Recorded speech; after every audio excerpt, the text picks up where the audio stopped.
Anything is possible.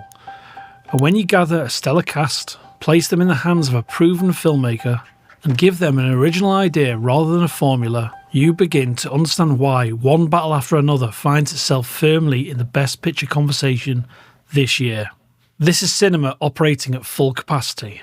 One Battle After Another follows a fractured group of idealists, drifters and survivors, bound together by past conflict and unfinished moral business. Set across shifting timelines and emotional battlegrounds, the film examines loyalty, obsession and the quiet cost of fighting, whether for ideals, for power or simply for meaning. It is less about a single war and more about the cumulative weight of many, fought both outwardly and within. From the first frame of this film, the film feels like a single unbroken movement. It isn't, of course, but the illusion is extraordinary. The storytelling flows with such confidence and inevitability that scenes bleed into one another like memory itself. This is filmmaking of the highest order, precise, assured, and entirely uninterested in explaining itself unnecessarily. At the centre is a cast firing on every cylinder.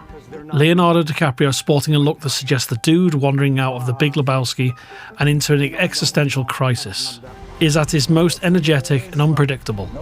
Loose, volatile, and often very funny.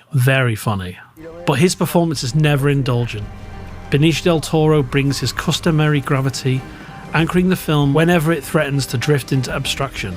But for me, the true standouts are Sean Penn, all-weary, bruised, and authority type, and in her feature film debut, Chase Infinity, she announces herself as a remarkable talent with astonishing confidence. She doesn't demand attention, she earns it. This is also without doubt the most complete film from Paul Thomas Anderson. What a filmmaker he is.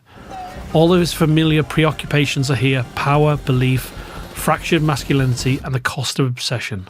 It is the clearest example in recent years of what an original idea can achieve when everyone truly believes in the director's vision. Crucially, the film trusts its audience too. It allows silence, ambiguity, and discomfort to do all the work. In an era dominated by over-explained cinema, that restraint feels quietly radical.